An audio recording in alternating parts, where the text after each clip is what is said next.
Hebreus capítulo 11, a partir do versículo 32. E que mais direi?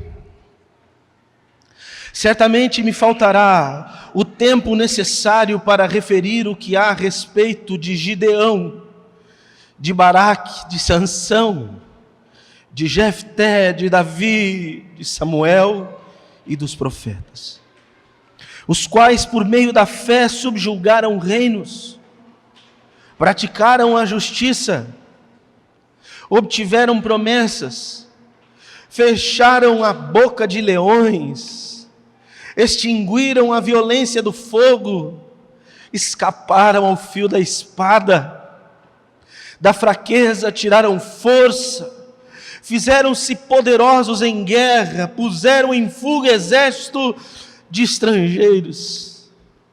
Mulheres receberam pela ressurreição seus mortos. Alguns foram torturados, não aceitando seu resgate para obterem superior ressurreição.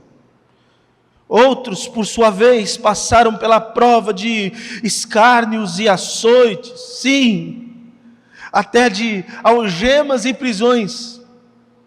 Foram apedrejados, provados, cerrados pelo meio, mortos ao fio da espada. Andaram peregrinos, vestidos de pelos de ovelhas e de cabras, necessitados, afligidos, maltratados, homens dos quais o mundo não era digno. Errantes pelos desertos, pelos montes, pelas covas, pelos antros da terra. Ora, todos estes que obtiveram um bom testemunho por sua fé, não obtiveram, contudo, a concretização da promessa. Por haver Deus provido coisa superior a nosso respeito, para que eles, sem nós, não fossem aperfeiçoados. Senhor, nosso Deus, Tu que estás entre nós, oh Senhor, envia a Tua palavra ao nosso coração. Faz aquilo que eu não posso fazer com uma simples pregação, Senhor. Faz e eleva a nossa condição de existência, numa fé capaz de suportar as mais terríveis provações por amor ao Teu nome. E faz isso para a Tua glória mesmo, Senhor, por causa do Teu Filho Jesus Cristo. E no nome dele é que eu oro, esperando essa graça. Amém. Amém.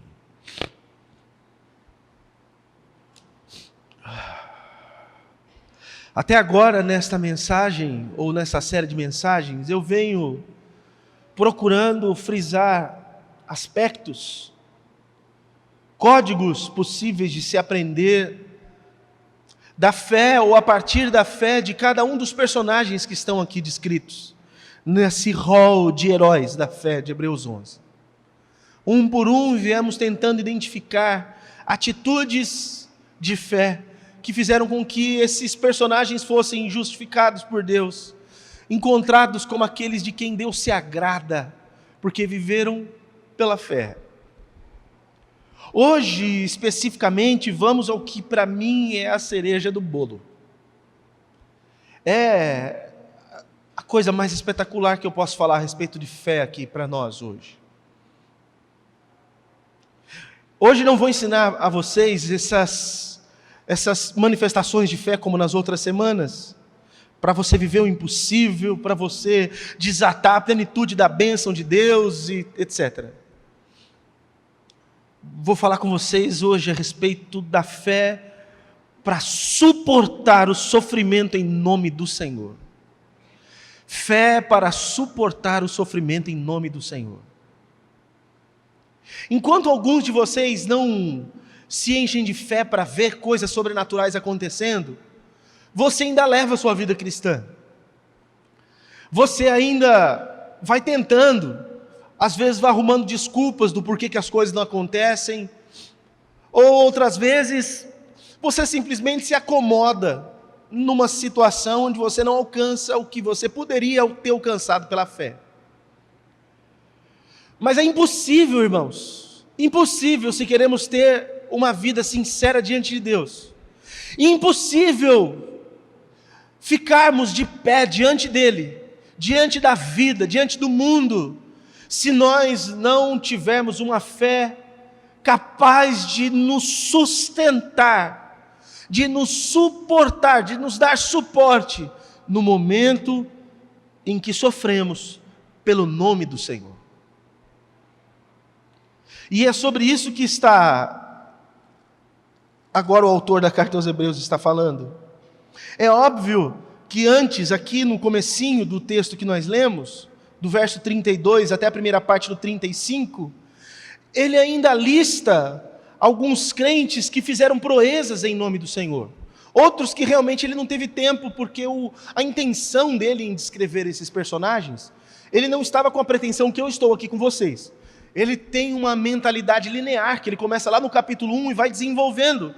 Porque os crentes, os hebreus que tinham se convertido, eles estavam se afastando da fé, se desviando, voltando atrás, alguns querendo abandonar a simplicidade do apenas crer em Jesus para voltar às práticas da lei, por exemplo.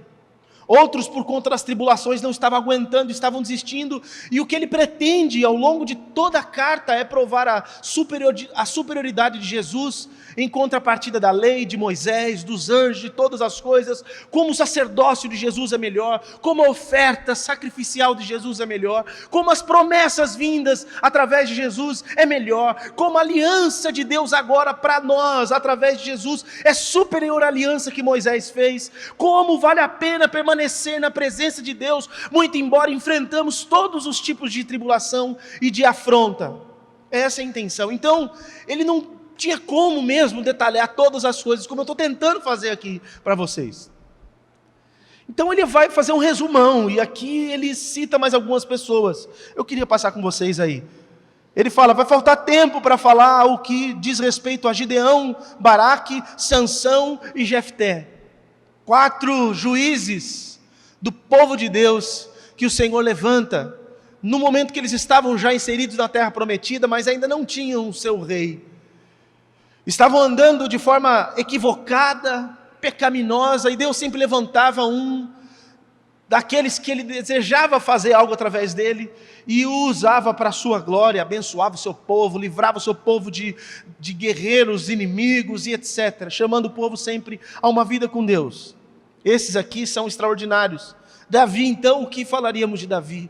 Que homem espetacular da parte de Deus, que falhou como todos nós falhamos, mas que homem extraordinário esse Davi, um rei, um homem segundo o coração de Deus. Samuel, esse sacerdote profeta, que desde a sua meninice já usado por Deus, vai até a sua velhice, servindo a Deus, com integridade, com honradez, falando aquilo que tinha que falar, fazendo aquilo que tinha que fazer. Que homem extraordinário. E ele não tem tempo para descrever todas as coisas aqui. E não só eles falam, e dos profetas, todos, aqueles que você conhece porque escreveram seus livros, escreveram seus textos, e aqueles outros profetas que sequer escreveram alguma coisa, mas você deve se lembrar de algum deles, como por exemplo Natã, que vai advertir Davi quando Davi peca, ou tantos outros que vão passando no decorrer dos textos sagrados, e também são instrumentos de Deus para fazer com que a vontade de Deus seja estabelecida. E ele vai falar o seguinte, olha, desses aí, por meio da fé, versículo 33, eles subjugaram reinos. Davi fez isso, por exemplo, e praticaram a justiça, a palavra diz isso. Obtiveram promessas. Quantos deles fecharam a boca de leões? Vocês lembram da história? Está lá Daniel, um profeta de Deus, é jogado numa cova com leões, e os leões não abrem a boca para destruí-lo, o que é assombroso, porque você sabe o que aconteceria normalmente. E ele começa falando a respeito disso. E fala, extinguiram a violência do fogo. Os 3 amigos lá, que ganham 3 nomes mais populares, Sadraque, Mesaque e Abdinego, são jogados numa fornalha de fogo que está superaquecida 7 vezes. Para você ter uma ideia da intensidade daquilo, os homens que os jogaram na fornalha, só de estar perto, morreram. Eles caíram dentro, e lá de fora se via que tinha mais um com eles andando lá, subjugaram o fogo. Quem é que faz isso? Que coisa extraordinária viveram esses homens, escaparam ao fio da espada. Quantos foram? Muitos. Elias foi um deles, por exemplo. Outros profetas fizeram a mesma coisa, ou outros homens de Deus. Da fraqueza tiraram força, seja no caso de Sansão, fazendo o que fez ali, que até depois errou por conta disso, mas seja também o rei Ezequias, que estava à beira da morte, decretado dia de morrer, virou o rosto para o lado, pediu a Deus, e o Senhor lhe acrescentou mais 15 anos. Quanta coisa extraordinária foi feito, foi vivido, experimentado. Fizeram-se poderosos em guerra, puseram em fuga exércitos de estrangeiros. Puxa, eu perderia a conta aqui se fosse falar de todos eles. E o versículo 35 diz: mulheres receberam pela ressurreição os seus mortos. Você conhece do Antigo Testamento pelo menos 2 casos, que acontece com Elias e com Eliseu. 2 mulheres que tinham seus filhos já mortos, receberam seus filhos dos mortos. No Novo Testamento, então, a gente perde a conta. A viúva de Naim, as irmãs ali do Lázaro, tantas outras pessoas, tantas outras coisas que aconteceram antes dessa carta ser escrita. Mulheres que receberam seus mortos, feitos extraordinários, e o autor aqui está dizendo, tudo isso acontece porque tinha fé ali. Onde houve fé, houve coisa extraordinária. Mas ele não se atém nisso, e ele vai passar para frente então, e vai começar a descrever um novo padrão de fé para nós. A fé para suportar o sofrimento em nome do Senhor. Muito embora eu estou dizendo novo porque agora vou falar a respeito dele, mas não novo porque não estava em todos os outros personagens. Eu apenas destaquei, é óbvio, eu não fiz um estudo exaustivo com vocês a respeito de cada um dos personagens.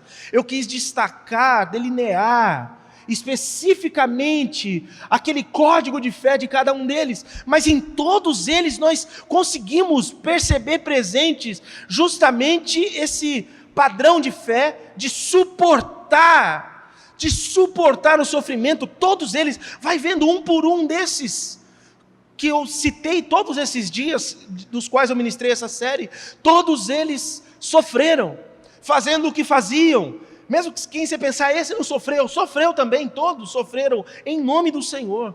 Desenvolveram esse padrão de fé, e por isso sua vida foi tão agradável a Deus.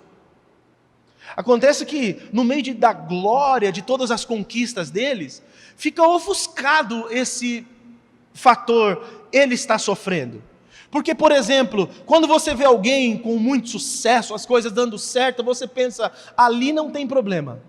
Ali nada está acontecendo errado. Você vê alguém se levantando com ousadia, fazendo uma oração. Irmã Ana, quantas vezes pediram para a senhora orar aqui na frente? E estava de pé orando, e as pessoas, ai que bênção essa irmã, que bênção. E você não tinha ideia do que ela estava passando dentro da casa dela. A força e a glória que Deus nos dá ofusca o sofrimento que nós passamos, e as pessoas não conseguem ver. Mas se você parar para prestar atenção nesses personagens que eu citei, todos eles passaram por coisas terríveis em nome do Senhor. Mas eles tiveram fé para permanecer de pé em cada um desses momentos. Não é porque alguém está vivendo dias e fazendo coisas extraordinárias que ele não está também ao mesmo tempo passando por dias tão difíceis quanto possível para alguém, e que aliás só são possíveis de serem suportados, porque dentro desse peito tem uma fé que o sustenta e o segura e o faz permanecer de pé, porque são aqueles que confiam no Senhor, que são como os montes de Sião que não se abalam, mas permanecem para sempre. São esses que vem tudo da vida, tudo e mais um pouco. E quando depois de tudo isso ainda está de pé, firme por conta da fé. É interessante que essa lista que está posta aqui agora, que eu vou ler para vocês, do verso 35 ao 37, é uma lista que já não está contida nomes de personagens, mas só está falando dos acontecimentos. E eu entendo que tem duas razões isso. A primeira razão é porque já demarca uma mudança de intenção do autor. Ele está falando das glórias, e daqui a pouco ele já não está falando mais das glórias, agora está falando do sofrimento. Muda a forma de falar, e ele destaca para cada um de nós, leitores, esse novo objetivo dele no que ele está falando. Mas também me mostra que, muito embora não seja possível identificar quem são todos esses personagens, ou quem são os personagens a quem se corresponde esse tipo de sofrimento, também é preferível colocar apenas o sofrimento e não o nome da pessoa, porque isso fica aberto e cabe para todos nós. Isso vai caber para todo mundo para sempre. E aí do verso 35, a parte B, até o 37, porque o 35 nós lemos: mulheres receberam pela ressurreição seus mortos. Mas aí diz: alguns foram torturados, não aceitando seu resgate para obterem superior ressurreição. Ou seja, alguns daqueles que ressuscitaram, por conta do que estavam sofrendo, aliás, por conta da sua fé vívida num Deus que traz dos mortos uma pessoa, e por professar isso passaram a ser perseguidos, como diz a tradição, que foi o caso, por exemplo, do amigo de Jesus, Lázaro, que por ter sido ressuscitado, foi perseguido. E diz o texto aqui que alguns desses que ressuscitaram, eles foram torturados. E foram torturados, mas não acharam ruim, porque eles entenderam que eles teriam uma vida, uma ressurreição superior à própria ressurreição do corpo. É assim, eu estava morto, me trouxeram à vida. Vocês querem me torturar pela minha fé? Não tem problema, pode ir até a morte, porque a ressurreição que vem depois é melhor do que essa que eu acabei de experimentar. Porque eu acabei de ressuscitar, mas uma hora eu vou morrer de novo. Agora a ressurreição pela qual eu vou passar, essa é de uma vez por todas e para sempre. Aleluia. Eles suportaram a aflição de morrer de novo torturados, porque aguardavam algo que era superior àquilo pelo qual eles tinham passado. O texto ainda vai mais.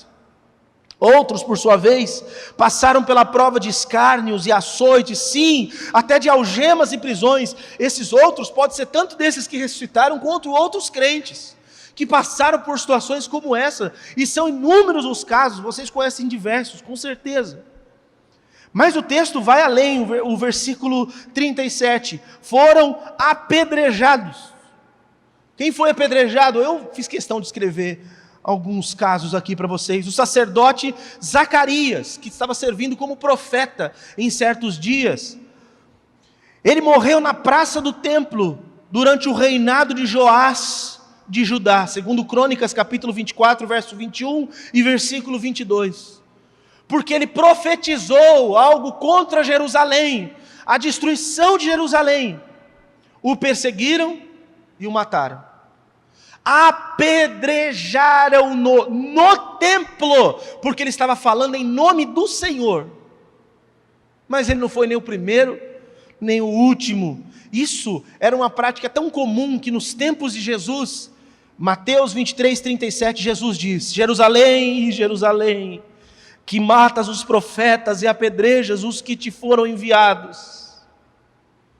Matas os profetas e apedrejas os que foram enviados. Quantas vezes quis eu reunir os teus filhos, como a galinha junta os seus pintinhos debaixo das asas, e vós não o quisestes. Meu Deus, meu Deus.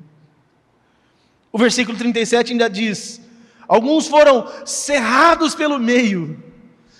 A Bíblia não conta nenhum caso desse, mas a tradição dos judeus diz que Isaías morreu com essa morte. O profeta Isaías foi cerrado ao meio com um serrote de serrar madeira. Diz a tradição que enquanto ele era cerrado, não lhe caiu uma lágrima do rosto, e ele não lançou uma palavra de dor ou de maldição, morrendo porque pregava a justiça. Depois que morre o rei justo do Senhor, ascende Manassés, e segundo a tradição dos judeus, Isaías morre desta maneira. É bem provável que isso seja verdade, porque aqui o autor da carta aos Hebreus narra isso daqui é um texto sagrado. O versículo 37 ainda diz: alguns foram mortos ao fio da espada. Bem, alguns fugiram, como Elias. Elias faz uma reclamação, num dado momento falando com Deus. Todos os outros profetas morreram ao fio da espada. Eu consegui escapar, ele fala. Mas alguns morreram, como eu já disse a respeito deles, está lá em 1 Reis capítulo 19, versículo 10, mataram os teus profetas à espada, e eu fiquei só, e procuram tirar minha vida. Outro que morreu assim, profeta também, o profeta Urias, morreu pelo rei Jeoiaquim, nos tempos de Jeremias, Jeremias capítulo 26, do verso 21 ao 24. O próprio João Batista morreu decapitado porque pregou a verdade, porque enfiou o dedo na cara do rei e falou assim: você está em pecado. E uma mulher promíscua que o odiava pediu a sua cabeça. Foi trazida a cabeça de João Batista numa bandeja, depois de morto. Foi para a prisão e morreu decapitado. Gente, mas não eram homens de Deus? Como que passam por essas coisas? Não, a questão não é por que eles passam por essas coisas, como que Deus deixa eles passar. O grande assombro é assim: como que esses homens aguentaram até o fim? Como que esses crentes foram fiéis até o fim? Ah, esse é o negócio. A questão, irmão, não é porque você sofre sendo crente. O grande mistério é como que você se mantém firme e fiel, mesmo no meio de tudo que você passa. Se você se assombra por passar por coisas em nome do Senhor, você talvez foi mal ensinado a respeito das coisas do reino de Deus. Porque Jesus nunca disse que nós não passaríamos pelas coisas. Eu tenho pregado fé aqui para vocês viverem uma vida abundante, para coisas extraordinárias acontecerem, mas essa fé não vai impedi-los de passar por certas coisas.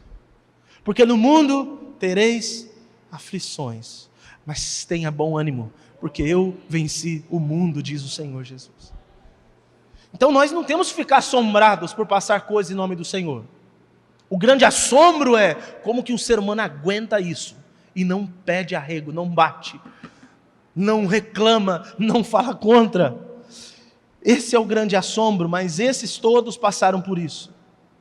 Eu preciso, portanto, explicar para vocês aqui algumas coisas que são essenciais no que diz respeito a esse padrão de fé. Primeiro, essa fé, ela é uma fé sobre o sofrimento escolhido, não sobre aquele sofrimento que nos enfiamos, ou seja, aquele que plantamos e colhemos, ou aquele sofrimento contingencial, acidental ou causal. Por quê? Muitas das coisas que nós passamos, você vai querer ter esse tipo de fé para as coisas que você passa e não vai nem adiantar. Porque algumas coisas que você passa, meu irmão e minha irmã, são só consequências do que você fez. Entenda uma coisa, aprenda e grave no teu coração para sempre. Aquilo que semeamos, também ceifaremos. O que o homem semear, ele colherá. Se você plantar coisa ruim, você vai colher coisa ruim. Não adianta. Você planta atitude errada, quer colher consequência certa. O que você tem que fazer é se humilhar diante da potente mão do Senhor, para que Ele no tempo devido te exalte. Mas no momento que você errou, vai para o pó, mete a cara no pó, pede misericórdia e não reclama do que vier. Não questiona o que virá. Aguenta até o fim. Aguenta firme, porque é só consequência do que você fez. Tem gente que acha que não vai ter consequência das coisas erradas que faz. Ah, irmãos, cada erro nosso é uma coisa tão triste e terrível para o nosso coração. Irmão, irmã, anda certo no caminho do Senhor. Anda em fidelidade a Deus. Não pisa fora, nem para a direita, nem para a esquerda. Vai te custar tanto. Pastor, você está amaldiçoando? Não, eu estou dizendo qual a lei natural da vida. Você não precisa ser nenhum espiritual para entender isso que eu estou falando. Então, em nome de Jesus, pisa certo, anda no caminho, anda em fidelidade, faz o que tem que fazer, desvia-te do mal, ora em todo o tempo, vigia, para que os seus pés não resvalem em lugar nenhum, para que Deus te dê a graça de se manter firme e fiel sempre. Mas nós plantamos, nós escolhemos. E aí é complicado. Eu sofro de semeaduras que fiz. E a minha oração é: Deus, não deixa se prolongar essas coisas, porque esse fruto é amargo demais para mim. Que Deus tenha misericórdia da minha vida, que Deus tenha misericórdia de cada um de nós pelo plantio. Por isso devemos semear bem. Mas eu disse que tem um outro tipo também, que não é para essa fé que eu estou falando, que é o contingencial. Não é, esse até dá, mas não é só para isso. E o principal não é isso. Esse sofrimento contingencial são aquelas coisas da vida. Acontece.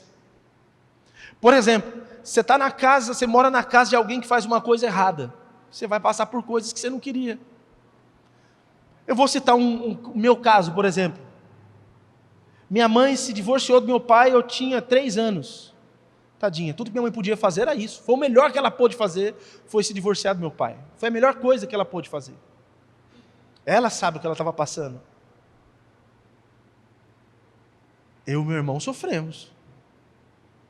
A gente cresceu sem ter essa presença paterna. E o problema não foi porque não tive uma figura masculina e agora virei afeminado. Eu fiquei gordo, afeminado não. Graças a Deus não tive essa dificuldade. Mas quantos outros problemas decorrentes disso?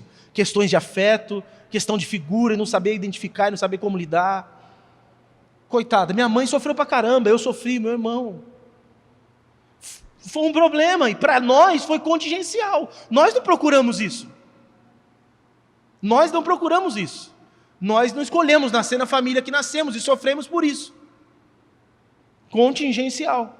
E sobre essas coisas, irmãos, a gente tem que levantar a cabeça e tentar enfrentar, e ser corajoso, e ser forte, e ir para frente.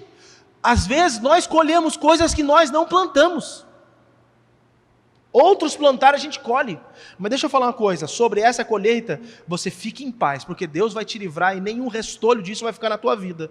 Porque aquela lei que dizia que os pais comem uvas verdes e a boca dos filhos é que fica embotoada, tudo isso foi rompido na cruz de Jesus. Nunca mais se dirá esse provérbio em Israel. Mas tem aquele sofrimento, e é desse que eu quero falar especificamente, que é um sofrimento por causa do nome do Senhor. Tem gente que vive falando: eu sofro por ser crente. Mas você sofre o que por ser crente? Qual é o seu sofrimento por ser crente? A maioria dos nossos sofrimentos não tem nada a ver com o fato de temermos a Deus, de amarmos a Deus, ou de sermos fiéis a Deus. O irmão Almir aqui fez a oração, lembrou-se dos missionários que estão no campo. Você tem ideia do que eles estão passando pelo nome do Senhor, do que eles estão se privando, do quanto eles podem agora estar sofrendo? Quanto dos nossos irmãos missionários agora, na parte norte da África, estão sofrendo quanta retaliação por conta dos radicais islâmicos que estão lá perseguindo a todos os cristãos?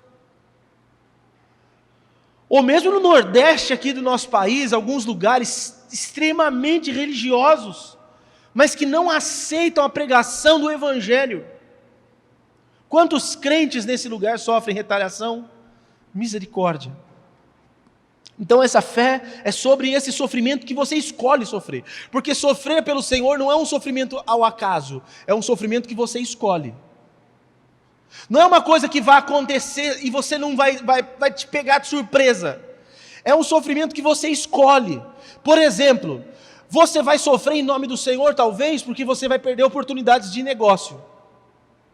Você vai perder oportunidades de emprego. Porque você, em nome da sua fé e do temor que você tem a Deus, vai se negar a fazer certas coisas erradas que o mercado exige. E por conta disso, você não vai ter a prosperidade ou não vai ter o dinheiro que algumas pessoas têm. Você vai ser privado de um padrão de vida por amor a Deus. Lá na sua escola, por temer a Deus, você tem um padrão e é ridicularizado por outros. Lá no seu trabalho, por temer a Deus, é nesse padrão que eu estou falando aqui.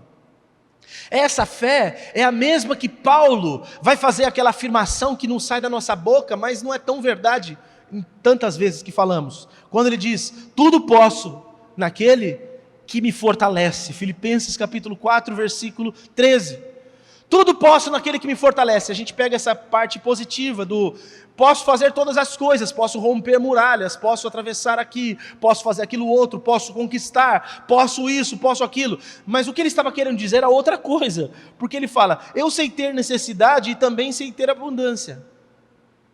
Quando ele fala, eu posso todas as coisas, ele está falando assim, eu posso, por andar com Deus, eu posso agora ter toda a comida que eu preciso na minha casa, e eu posso ficar dias sem ter comida. E a minha fé é a mesma. E quando eu não tenho comida, eu sei que eu estou suprido de toda a força que eu preciso. Porque eu posso também passar fome. Eu não vou falar assim, como que eu estou passando por isso? Sou um filho de Deus. Porque quem produz essa tentação é Satanás. Satanás tentou pegar Jesus com essa.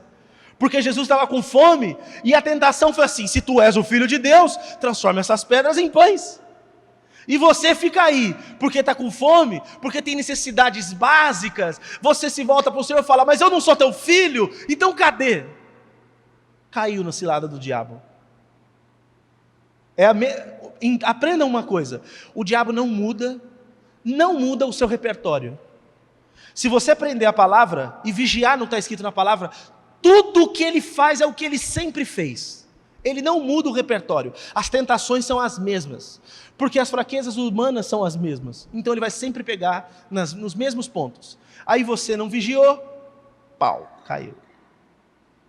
Terceiro, essa fé abre a nossa mente para que entendamos que o melhor de Deus para nós não é o alívio que Ele nos dá quando Ele supre uma necessidade ou quando Ele vem de encontro numa circunstância difícil. Essa fé abre a nossa mente para entender que o melhor de Deus é a presença de Deus conosco, seja em qual for a situação que estejamos passando. A questão não é se Deus vai fazer com que as coisas aconteçam de boa, a questão é, Deus está ou não está comigo? Irmão, se você tem essa fé, que Deus está contigo, é melhor do que acontecer coisas boas, aí você vive uma vida completa e plena.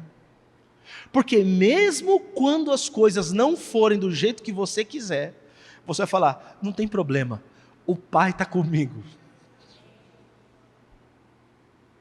Eu vou passar pelo fogo, não vou me queimar, vou passar pelas águas, não vou me afogar, o Senhor está comigo no meio disso tudo. O que importa para a gente, de fato, é se Deus está ou não está com a gente. Aí essa fé que te condiciona só a ter coisas e querer coisas, faz com que você fique o ignorante, e na hora da provação e da privação, você se volta para Deus e vira as costas para Ele. Porque Deus não está comigo a hora que eu mais preciso dEle. Claro que está com você, só porque Ele não está fazendo o que você queria que Ele fizesse, Ele não está com você. Sabe como chama isso daí? Você é uma criança mimada, precisa amadurecer. Quem faz isso são as minhas filhas. As minhas filhas. Porque às vezes a gente dá uma mimada. E aí elas se acham no direito de fazer certas reclamações. Mas a maturidade faz com que você se porte diante de Deus com outra cabeça. É assim, Pai, isso é o que eu preciso. Mas seja feita a tua vontade, não a minha. Imagina Jesus, Senhor, está pesado isso pelo que eu estou passando, veja a aflição que eu estou, olha, está saindo sangue nos meus poros, afasta de mim esse cálice. Ora uma vez, está angustiado ainda, volta lá, ora de novo, está angustiado ainda, volta lá, ora a terceira vez. Deus não respondeu em nenhum momento essa oração de Jesus, gente. Pensou, Jesus levanta e fala assim, pessoal, é o seguinte, abortar missão, cada um volta para sua casa, não quero saber de mais nada. Eu vim de lá do céu até aqui, agora estou falando com meu pai nem me responde, agora se ele quiser, ele que mande o Miguel.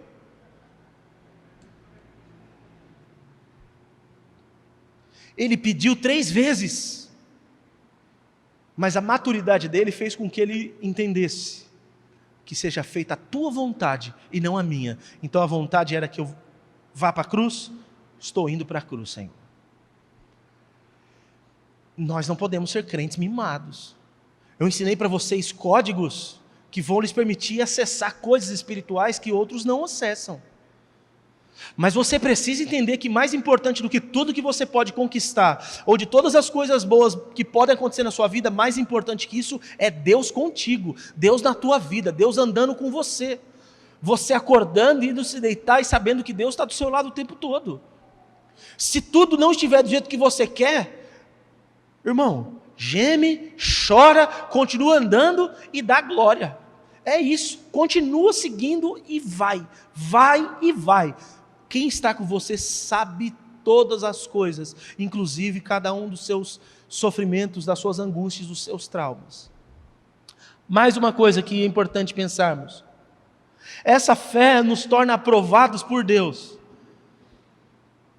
Mas não porque nós conseguimos fazer com que a mão de Deus se movesse ao nosso respeito, mas porque a nossa vida se moveu por amor e temor a Deus. É muito interessante isso. Eu tenho dado testemunho de todas as coisas que têm acontecido com a gente. E algumas pessoas estão espantadas comigo, achando que eu sou um grande homem de Deus, por causa de tudo que tem acontecido. Né? Nossa, tem que ficar perto. Ontem, um dos grandes nossos da Igreja Nazarena falou assim: essa semana eu vou marcar com você um café, eu preciso sentar com você. Até outro dia eu não queria nem meu telefone, agora que você sentar comigo para tomar café, porque eu contei uns milagres que Deus está fazendo. É isso então? O que me aprova diante dos homens é o que Deus faz por mim. O que me aprova diante de Deus é quem eu sou para Ele, não o que Ele faz para mim. Porque Deus faz chover sobre bons e sobre maus. Vocês acham que milagre é credencial de alguma coisa, irmãos? Nos últimos dias vão vir falsos profetas, falsos cristos, vão fazer coisas tão extraordinárias, se possível fosse, vai enganar até os escolhidos de Deus. Vai fazer milagre, gente. Vai ter um monte de milagre. Se milagre é credencial de quem Deus aprova, tem uns camaradas na televisão aí fazendo milagre. O povo tem fé, e acontece o milagre, tem fé. Tem gente indo pagar promessa, subindo escadaria de igreja, vocês sabem disso. Anda cidades com uma estátua na mão, com uma perna de gesso, porque recebeu uma graça e vai agradecer a graça recebida. E vocês acham que isso legitima essa pessoa? Dá aprovação dela diante de Deus? A fé que faz você ser aprovado não é a fé que faz você conquistar coisas. A fé que faz você ser aprovado é a fé que te move a viver uma vida para Deus, a viver uma vida junto dEle, mesmo que para isso você tenha que sofrer. Está afim? Porque ter um padrão de fé, uma vida com um Deus que tudo que você quer Ele faz, tá fácil, irmão. Estou ensinando vocês um código aqui que vai facilitar para caramba a vida de vocês. Cada dia eu vim com uma aqui, terminando essa série de mensagens, estou dando a minha palavra aqui para vocês, vou escrever um livro a respeito dessa série de mensagens das experiências. Vocês vão ser os primeiros a comprar para abençoar a minha vida, porque eu vou ganhar dinheiro com esse livro. E vocês vão ser abençoados também, porque vocês vão poder ler o tempo todo ali para ativar a fé de vocês. Beleza. Vocês vão aprender esse segredo, vão movimentar o mundo espiritual, mas eu preciso explicar isso para vocês. Isso não vai fazer vocês serem aprovados por Deus. O que faz você ser aprovado por Deus é o quanto você se move por Ele, não o quanto Ele se move por você. Pegaram esse código aí? Conseguiram sacar esse negócio? Isso aqui é um segredo espiritual, meu Deus do céu. Isso aqui é tremendo, mas o povo fica alheio. Vou mais uma aqui. Essa fé, ela nos agiganta no meio do sofrimento, porque ela torna pessoas em seres dos quais o mundo não é digno. Não foi o que o texto falou? Esses o mundo não foi digno. Mas não foi digno por quê? Eu acho que de relevância mundial, é bem provável que a Madre Teresa de Calcutá teve mais relevância do que a maioria desses que eu citei aqui. Eu vou piorar para você, porque a Madre Teresa de Calcutá temia a Deus e servia a Deus também. Então eu vou piorar para você. A nível de relevância mundial, o Mahatma Gandhi tem mais relevância do que a maioria desses homens que estão aqui. Mahatma Gandhi, que não temia o seu Deus.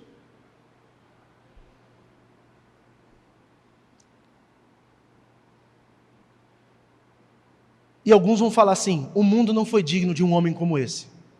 Não, mas a Bíblia fala assim, o mundo não foi digno de homens como esses. O mundo não foi digno de pessoas como a prostituta Raabe. Que coisa extraordinária, como Deus vê tudo diferente. A gente vê pessoas grandiosas, homens imponentes, importantes, o Senhor pega mesmo aquele que não tem moral nenhuma, e por causa da fé que ele tem, que o move a fazer coisas, fala assim, o mundo não é digno dessa pessoa. Isso é extraordinário. Mais um aqui, último. Essa fé se realiza com a concepção do ideal, ainda que nunca se veja sua concretização. Versículo 39 e 40. Eu vou ler para vocês e vou ter que explicar com calma essa. Porque essa daqui até eu demorei para sacar também. Ora, todos estes que obtiveram bom testemunho por sua fé, não obtiveram, contudo, a concretização da promessa, por haver Deus prometido coisa superior a nosso respeito, para que eles, sem nós, não fossem aperfeiçoados. O que está dizendo é assim, ó, Deus fez promessas para eles, mas teve uma promessa, porque está no singular, não está no plural, teve uma promessa específica que foi feita para todos eles e eles não receberam. Morreram sem alcançar a promessa. É isso que está posto aí. E a explicação é, se eles tivessem alcançado essa promessa lá, nós não teríamos essa promessa aqui. Eles viabilizaram essa promessa. A ideia é mais ou menos assim. Imagina um corredor que está numa prova aquela corrida com revezamento. Vocês já viram isso daí alguma vez? A pessoa, um vai correndo, tal, aí tem um outro esperando, aí passa um bastãozinho, o outro pega o bastão e corre e passa para o outro. O último que chegar lá, só ele vai chegar na linha lá. Mas quem ganha é a equipe toda. É disso que está falando aqui, ó. Esses homens que nós lemos foram os primeiros que saíram correndo com o pauzinho na mão. E passaram o bastão para o próximo. E esse bastão foi sendo passado até esses tempos bíblicos. E aqui nos tempos bíblicos, chegou-se na linha de chegada. O que está posto aqui é o seguinte, Deus fez promessas para eles que eram tão grandes, tão superiores. Deus fez uma promessa tão superior que não podia ser cumprida naquele tempo, precisava ser cumprida num outro tempo. Lá foi cumprido de forma parcial, mas depois foi cumprido de forma completa. Eu vou ensinar vocês uma palavra, e hoje você tem que sair daqui com essa palavra decorada. É quase uma língua estranha. Cuidado para não emendar aqui e sair dando rajadas de língua estranha. Vamos lá. Caráter, diga, repete comigo. Caráter proléptico. Conseguiram? Agora fala sozinho. Fácil isso daí, né? Amanhã você pode sair falando isso para os outros, todo mundo vai achar que você é um gênio, e é uma coisa muito simples, na verdade. Esse caráter proléptico é o seguinte, uma profecia se cumpre num momento, mas ela não está completa. E depois ela se cumpre de forma plena e completa. Vou citar os casos mais comuns, por exemplo. Está dito para Eva que ela teria um filho, um descendente, o seu descendente pisaria a cabeça da serpente. Ela teve um filho. Aliás, ela não teve um, ela teve pelo menos 3 que foram descritos, homens. Caim, Abel, aí o Caim mata o Abel, e ela tem um outro, o Sete. A grande expectativa, inclusive, se você esteve na série de mensagens no princípio, eu expliquei o porquê que o Caim matou Abel, por que Satanás colocou no coração do Caim para matar Abel. Porque a expectativa é que o Abel fosse esse homem, esse descendente que pisaria a cabeça da serpente. Só que não era. Essa promessa que Deus fez para a mulher, para Eva, não se cumpre nem em Abel e nem em Sete. Se cumpre em Jesus. O filho da mulher que pisa a cabeça da serpente é Jesus. A Eva teve um filho, mas ele não cumpriu completamente essa promessa. O filho da Eva, que pisa a cabeça da serpente, é o próprio Senhor Jesus. Vamos para outra? O profeta Isaías fala, eu vou citar a profecia de Isaías aqui, e vocês vão falar de quem se trata essa profecia. Isaías fala assim, eis que um menino nos nasceu, um filho se nos deu, o principado está sobre os seus ombros, ele há de guiar o povo com cetro de equidade, com vara de ferro, e o seu nome será Emanuel. Mas depois vai descrevendo tudo, vai falando mais coisas sobre ele. Ele receberá o nome, vai ser Príncipe da Paz, Deus Forte, etc, etc, etc, etc. De quem que essa profecia está falando?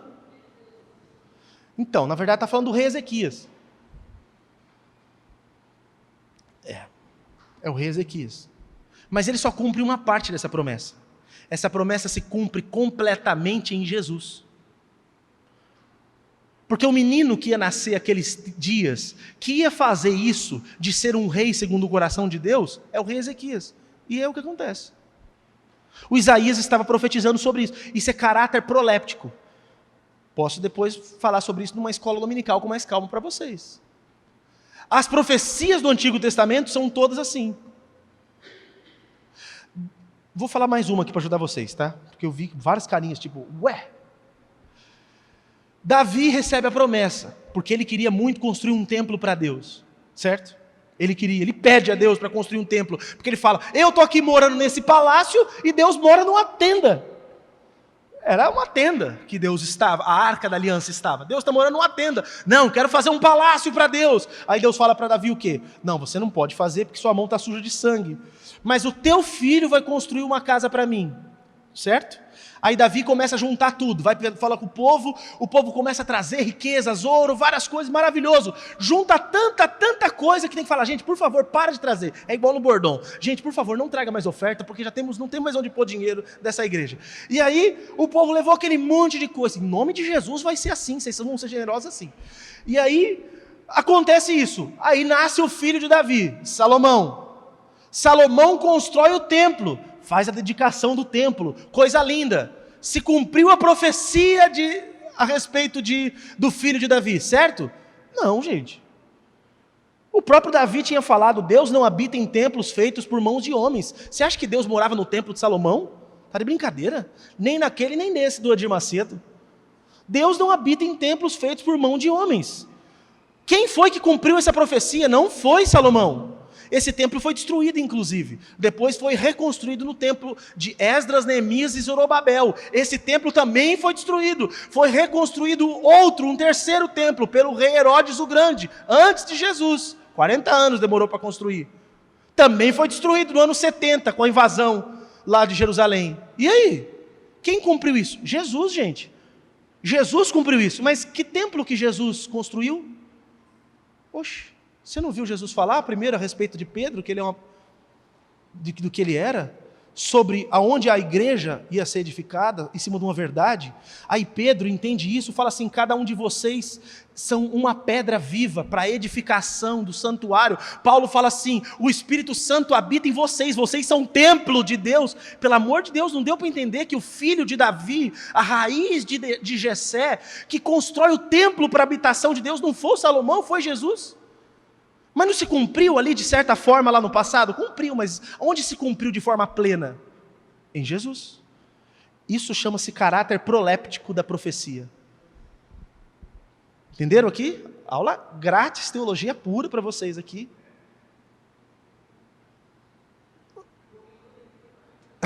Domingo podia ter mais na escola. Cada um desses personagens vai recebendo profecias e promessas de Deus. Olha só, vamos lá? Só uma aqui. Eu tenho 5 minutos para isso.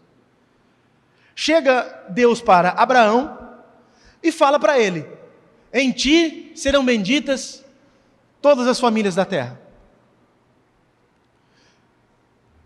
O teu descendente vai abençoar toda a terra. Gente, fala para mim, o Isaac abençoou a terra toda? Foi verdade mesmo? Foi esse o filho de Abraão que abençoou a terra toda? Sim ou não? Quem foi o filho de Abraão que abençoou a terra toda? Vai ler o Evangelho. O Evangelho de Mateus começa falando de Jesus a partir de Davi, a partir de Abraão. Para provar que se cumpre a profecia em Davi, para provar que se cumpre a profecia em Abraão. O Evangelho de Lucas, quando vai falar a genealogia de Jesus, vai até Adão, porque a promessa lá atrás, de novo.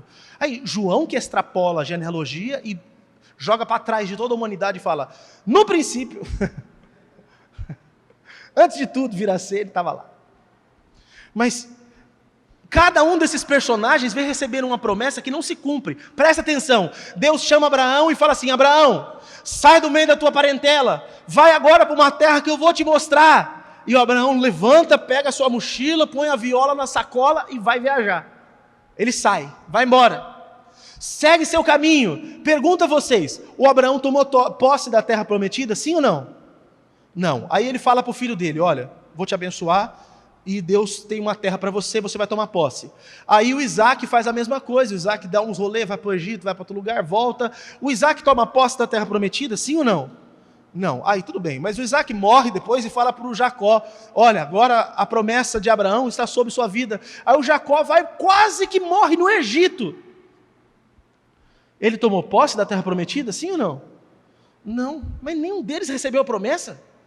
Porque a promessa que Deus fez não foi de um pedaço de terra, num lugar geográfico na Palestina. A terra que o Senhor preparou para nós chamamos no Novo Testamento de Nova Jerusalém. Não é aquela cidade onde os nossos irmãos que estão em Cristo já estão morando. Vai vir um dia e nós habitaremos nessa terra. Pelo amor de Deus, ali se cumpria de forma limitada, mas depois se cumpre de forma plena e absoluta. Todas as promessas de lá se cumprem de forma parcial, se cumpre tudo de forma plena em Jesus. Tem coisas que Deus pode falar para a gente, e quando eu vi esse texto aqui, eu só falei, pai, não faz isso comigo, que eu vou ficar triste, mas eu vou ter que entender. Que outras pessoas é que vão concretizar. Você entendeu o negócio? Um pega o bastão, sai correndo, aí Deus põe o outro, fala, passa o bastão, aí o outro sai correndo, você para.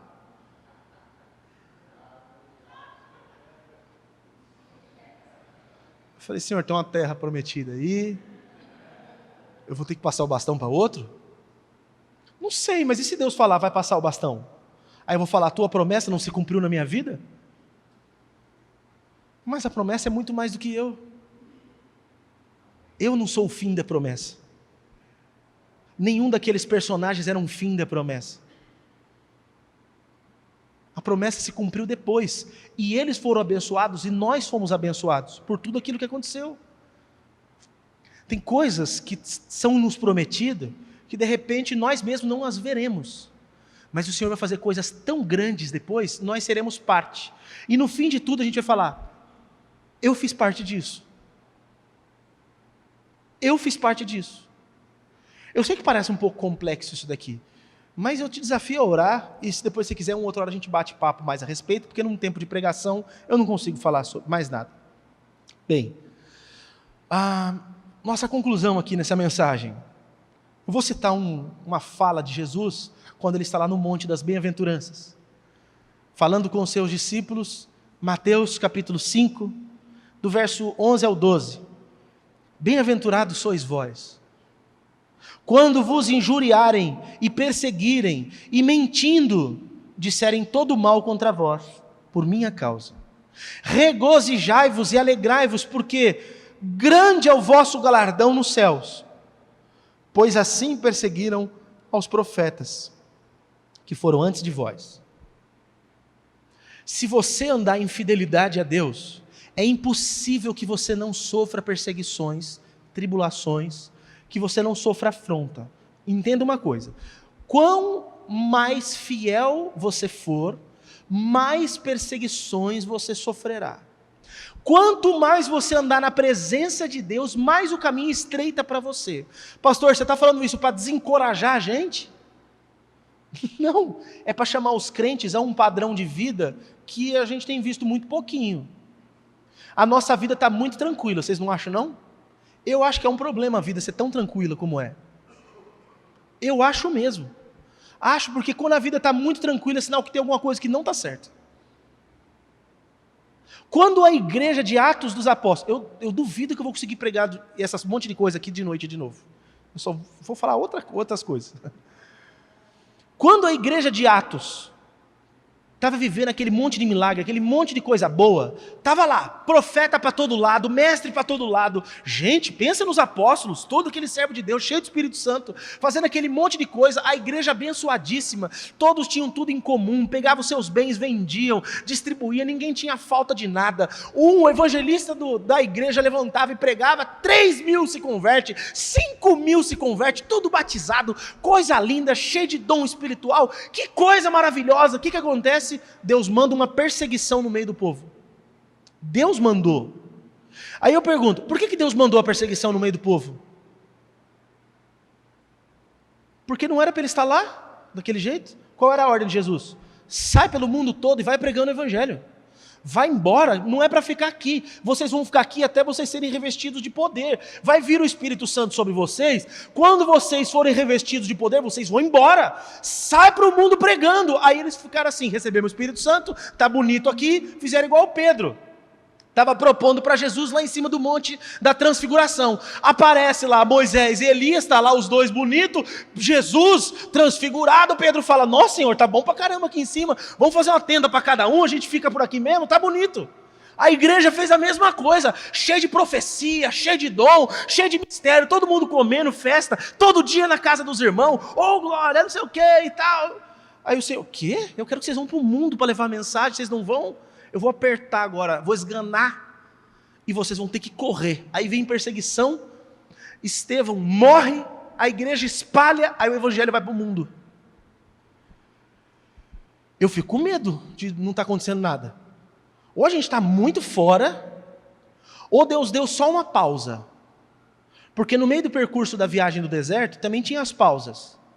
Eu espero que o que esteja acontecendo seja só uma pausa no deserto. Que não seja desobediência da nossa parte em nada. Vamos orar, porque aqui foi uma mensagem à parte do que eu tinha para falar. Estou pensando com meus botões aqui. É assim que eu oro, pensando desse jeito que eu estou falando para vocês. Agora eu vou ficar refletindo no que Deus está falando, que eu não entendi ainda também. Pastor, o que a gente tinha a ver com isso? Nada, mas eu estou com o microfone e pensei alto. Pensei alto. Você tem discernimento, me ajuda a orar e pensar a respeito disso. Para nós cabe aqui a oração de nós precisamos buscar ficar firmes nessa fé, não apenas de conseguir coisas, mas de aprender a sofrer pelo nome do Senhor. Amém? Coloque-se de pé, por favor, nós vamos orar.